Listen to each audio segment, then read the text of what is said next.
99.99% of Seventh-day Adventists have never read Working Policy 075.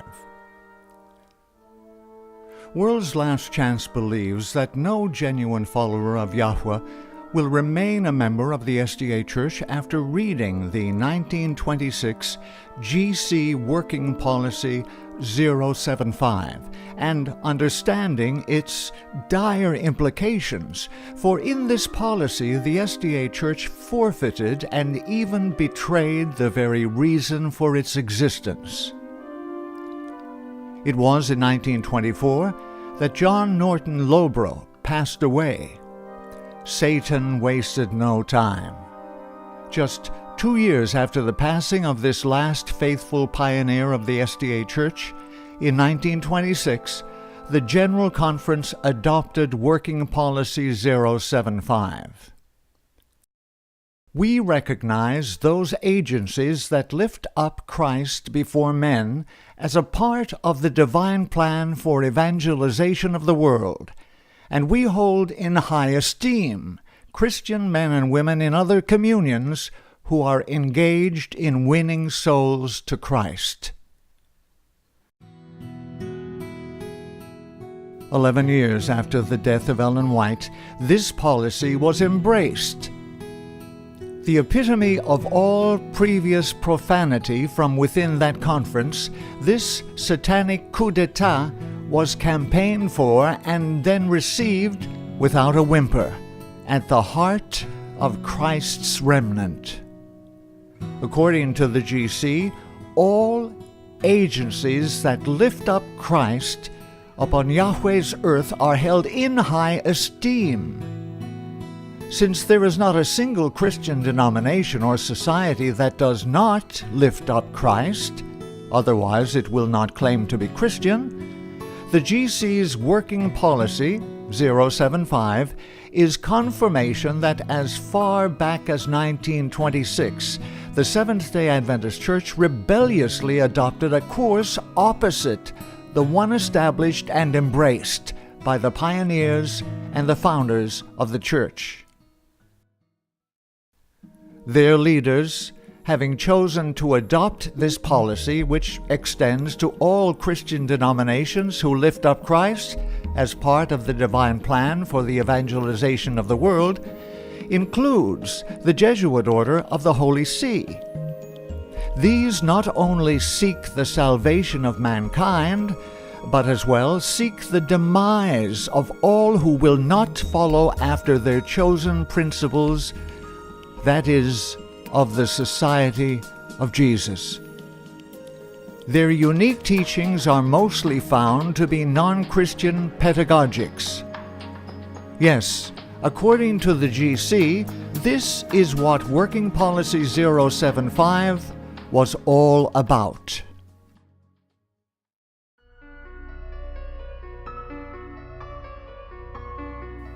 It was not possible for Satan to succeed in getting the leaders of the SDA Church to orchestrate such a policy while Ellen White was alive, as below are but a few of her warnings about the Church of Rome.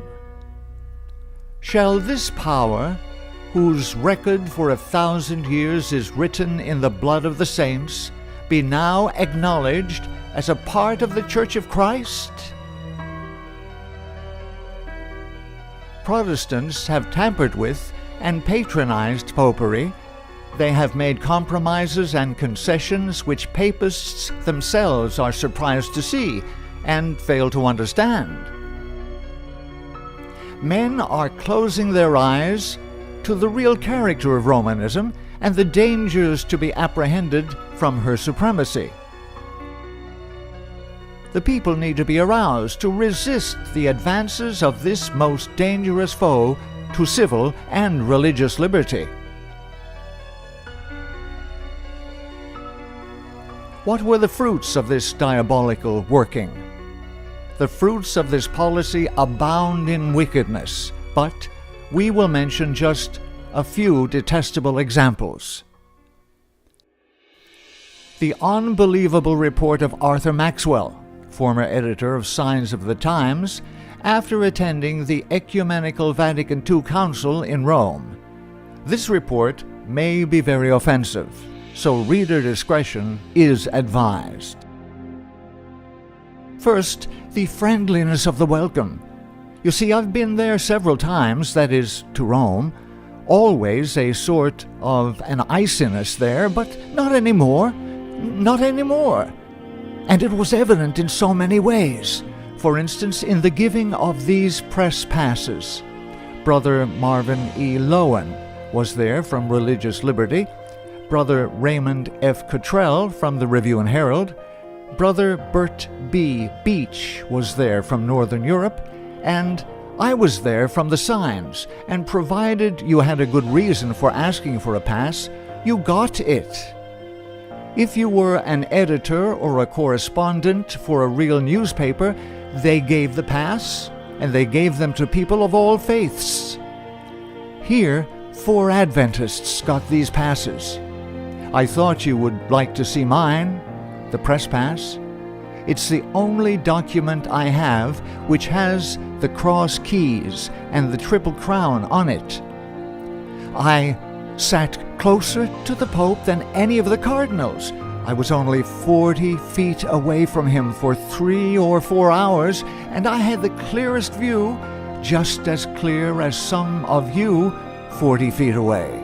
The reason I know he was 40 feet away, I stepped it out after the service was over because I thought, nobody will ever believe me that I sat so long, so near to His Holiness. Here we have the editor of the official flagship magazine of the Seventh-day Adventist Church calling the Pope His Holiness. Can you also imagine the abominable act of Maxwell stepping off the distance between his seat and that of the throne of the Antichrist Pope John XXIII?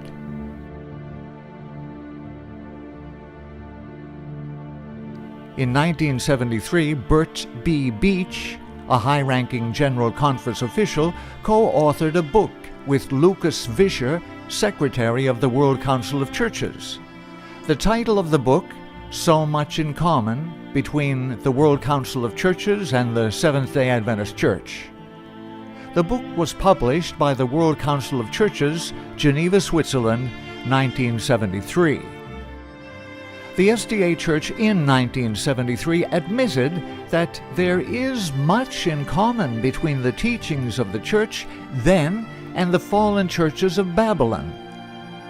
Contrast the position of the SDA Church in the book they published along with the World Council of Churches with the following pointed warning by Ellen White.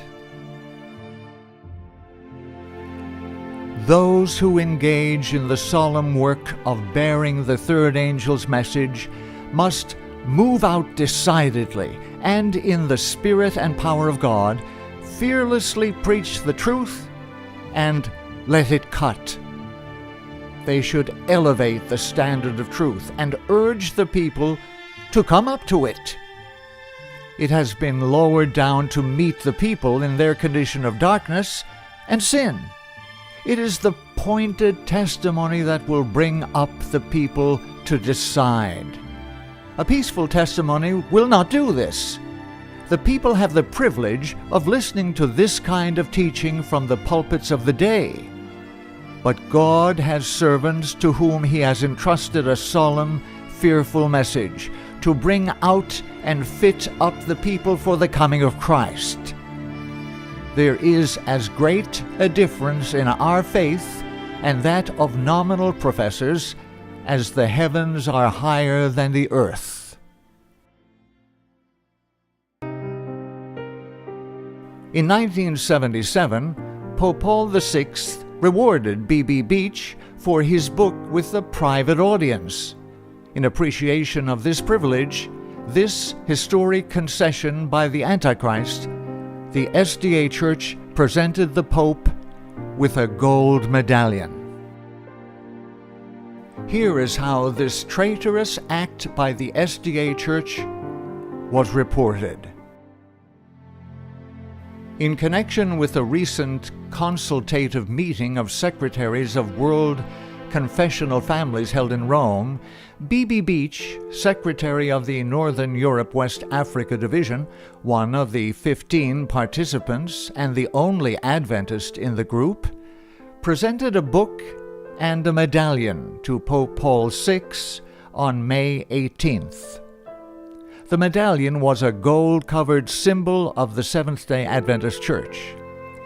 The medallion is an engraved witness to the validity of the Ten Commandments. While the other commandments are represented simply as Roman numerals, the words of the fourth, "Remember the Sabbath day to keep it holy," are written out.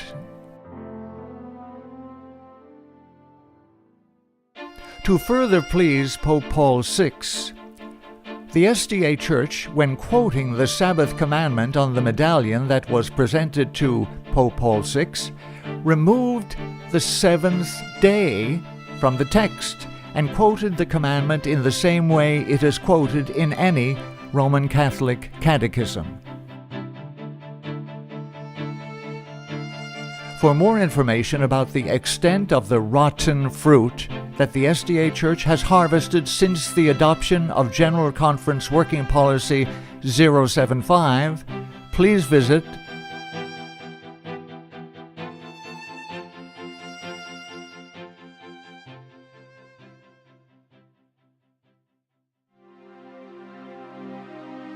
The sole reason we publish such articles at World's Last Chance is because we still have family, relatives, and friends trapped within the walls of the SDA Church, convinced that the SDA Church is still the apple of His eye. We are praying that an awakening will take place in their midst that will convict them the SDA Church has indeed become a harlot, daughter of the mother of harlots, the Roman Catholic Church.